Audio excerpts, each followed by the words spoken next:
ادا کرتا ہوں کہ جنہوں نے ایک چھوٹی سی کال پہ آج ہمارے گاڑیپٹ سے لے کر سرور تک ہر ایک علاقے کی نمائندگی بھی کرتے ہوئے پاڈر سے آئے ہوئے لوگ، چھاترو سے، ہمارے بونزو علاقے سے آئے ہوئے لوگ، سبھی کا میں تہہ دل سے آپ کا شکریہ ادا کرتا ہوں، کیونکہ ہمارا آج کا جو پروگرام تھا، پچھلی میٹنگ میں ہمارا طے ہوا تھا کہ یہ پروگرام ڈاک بنگلہ کشتواڑ میں کیا جائے گا، لیکن ایڈمنسٹریشن نے ہمیں اس چیز کی اجازت نہیں دی کہ ہم کسی کھلی جگہ پر ہمارا یہ اپنے قائد مفتی محمد سعید صاحب کا جو یوم وصال ہے اس کو وہاں پر اچھی طرح سے منائیں، چونکہ ایڈمنسٹریشن بھی نہیں چاہتی تھی کہ ہماری پارٹی کے لوگ کسی کھلے میدان میں آ کر اپنی بات لوگوں کے سامنے رکھیں، لیکن جو سچ بات ہے وہ کہنے سے ہم کبھی قاصر نہیں رہیں گے۔ ہم اپنی بات، خواہ ہم بند کمرے میں رہیں، خواہ کھلے میدان میں رہیں، خواہ ہم بازار میں رہیں، لیکن حقیقت جو ہے کبھی چھپتی نہیں۔ آج ہمارے نوجوان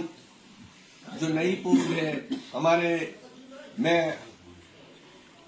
پرمار کے یوا لیڈر عمر جی نے یہاں پر ابھی بات کہی کہ میں نے مفتی صاحب کی جو ہسٹری پیچھے پڑھی، شاید یہ عمر میں کافی چھوٹے ہیں، ان کو اس چیز کا نالج نہیں تھا، لیکن انہوں نے تب بھی اس چیز کو پڑھا، ایسی بات نہیں ہے۔ لیکن میں آپ کو یہ چیز بتا دوں کہ غالباً 2002 میں نے پی ڈی پی جوائن کی، اور اس دور سے لے کر آج 2025 ہوا، ہم نے پی ڈی پی کو مختلف پڑاؤں سے گزرتے ہوئے، مختلف پارٹی طریقہ کاروں سے گزرتے ہوئے آج اگر ہم اس جگہ پر پہنچے ہیں، لیکن جو بات لے کر ہم چل رہے ہیں وہ پارٹی، جو پارٹی کے قانون، جو پارٹی کا لائحہ عمل، جو پارٹی کے جو کتاب تھی لکھی ہوئی ہے، وہ مفتی صاحب کے ہاتھوں لکھی گئی۔ آپ دیکھ رہے ہیں کہ جب ہماری پارٹی 1999 میں وجود میں آئی تو جموں کشمیر میں اس وقت ایک ہی پارٹی تھی، وہ نیشنل کانفرنس تھی۔ اس کے علاوہ یہاں پر کوئی بھی آلٹرنیٹ ایسا نہیں تھا کہ جو ان لوگوں کا مقابلہ کرے۔ ایک واحد شخصیت ایسی تھی جو مفتی محمد سعید صاحب کی شکل میں جموں کشمیر میں وجود میں آئی، اور انہوں نے سینٹر کے ساتھ مل کر یہ فیصلہ لیا، جبکہ مفتی صاحب اس وقت آل انڈیا کانگریس کے لیڈر بھی تھے، سینٹر میں وہ ہمارے ہوم منسٹر بھی رہے تھے، لیکن ایک درد ان کے دل میں یہ تھی کہ میں لوگوں کے لیے کچھ کروں۔ جب انہوں نے اس پارٹی کو وجود میں لایا تو انہوں نے اپنا ایک منشور بنایا، اس منشور میں انہوں نے ایک نعرہ دیا، نہ گرنیڈ سے نہ گولی سے بات بنے گی بولی سے۔ غلام علی کا ذرا پلیز ڈسٹرب سمجھنے ہوگا سر۔ تو جب انہوں نے یہ نعرہ دیا تو لوگ پریشان ہوئے کہ کیا وجہ ہے، یہ بات کیا ہے جو نہ گرنیڈ سے بنے گی نہ گولی سے بنے گی تو بات بنے گی بولی سے، یہ نعرہ کیا ہے؟ تمام جموں کشمیر کے لوگ اس وقت ٹاسک فورس کے شکار تھے، تمام جموں کشمیر کے لوگ اس وقت جگہ جگہ اتر کر، ہمارے بزرگ، نوجوان، عورتیں جگہ جگہ گاڑیوں سے اتر کر تلاشیاں دے رہے تھے۔ جب ہمارے نوجوان رات کو سوتے تھے تو یہ کوئی گارنٹی نہیں تھی کہ صبح ہم اٹھ کر اپنے گھر میں ہوں گے یا کسی قید خانے میں ہوں گے یا کسی اذیت خانے میں ہوں گے۔ جگہ جگہ پر ایسے ٹاسک فورس کے کیمپ قائم کیے گئے تھے جہاں لوگوں کو اذیتیں دے کر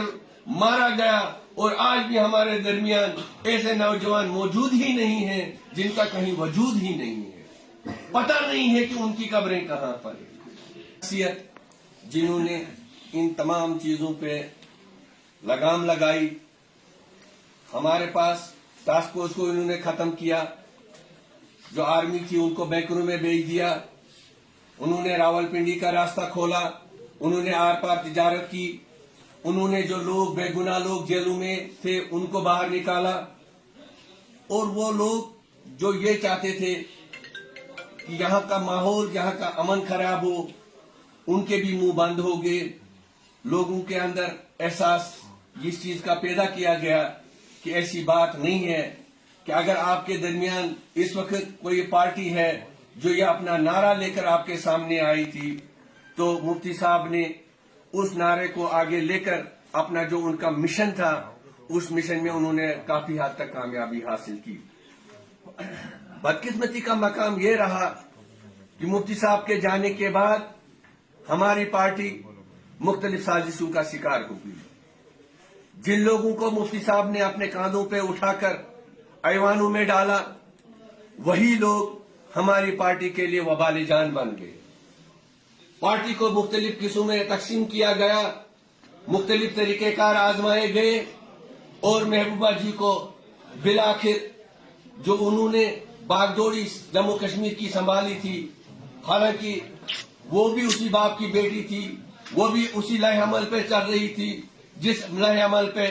उनको मुफ्ती साहब ने चलाने की कोशिश की थी। लेकिन बदकिस्मती यह रही कि महबूबा जी भी उसी हाल का शिकार हो गई जिस हाल में वही पुराने, मैं समझता हूं, मैं कहूंगा उनको, वही लोग गद्दार थे जो आज खुद दर बदर की जिंदगी बसर कर रहे हैं। तो आज हम देख रहे हैं हालात और वाक़ात। आज यहां पर बात हुई कि कुछ लोगों ने इस वक्त अपना मैंडेट जो है एक पार्टी को कश्मीर में दिया और दूसरी पार्टी को जम्मू में दे दिया। लेकिन वक्त की जो नजाकत बता रही है कि जिस पार्टी को मैंडेट ज्यादा मिला, वो लोग क्या कर रहे हैं। उन्होंने तब भी लोगों को धोखा दिया और आज भी वो लोगों को धोखा दे रहे हैं। उन्होंने बात की कि हम 200 यूनिट बिजली आपको फ्री दे देंगे, लेकिन आज देख रहे हैं कि 200 यूनिट बिजली देने के उस चक्कर में उन्होंने आज लोगों को कहा कि पहले आप स्मार्ट मीटर लगाएंगे। 100% हमें स्मार्ट मीटर चाहिए, हम आपको 12 गैस सिलेंडर फ्री देंगे। लेकिन देखना है कि उनके पास रेवेन्यू क्या है, कुछ भी नहीं है। एक दूसरे के ऊपर इल्जामात, उनके पार्टी के अंदर के हालात, लोग उनको अपने एमपी जो है वो उनकी मुखालफत कर रहे हैं। आज हम देख रहे हैं कि वो लोगों के अंदर नया शोशा डालकर ये कह रहे हैं कि हमें, हमारे साथ जो सेंटर में उनके साथ कुछ ही चल रही है। आज हम ये लोग जानते हैं कि इस वक्त जो यहाँ पर गवर्नर इंतजामिया है वो अपना काम बखूबी से अंजाम दे रही है, और वो उसी हालात से अपनी सरकार चला रही है जो 2 साल या 3 साल पहले वो अपनी सरकार चलाते थे। लेकिन हालात इस कदर बिगड़ चुके हैं कि जो ये दावेदारी कर रहे हैं, आज हमारा चीफ मिनिस्टर एक ड्रामा कर रहा है, उनका एमपी दूसरा ड्रामा कर रहा है, उनके मिनिस्टर तीसरा ड्रामा कर रहे हैं, और जो उनका वर्कर है वो चौथा ड्रामा कर रहा है। आम हालात में लोगों को ये समझना चाहिए कि जो ये इनके कहने और करने में कितनी फर्क है। ये लोग जो लोगों को कह रहे हैं कि हम आपके लिए पता नहीं क्या क्या करने जा रहे हैं, लेकिन हकीकत यह है कि अगले आने वाले 5 सालों में ये लोग फिर नंगे हो जाएंगे। आप देख लेना,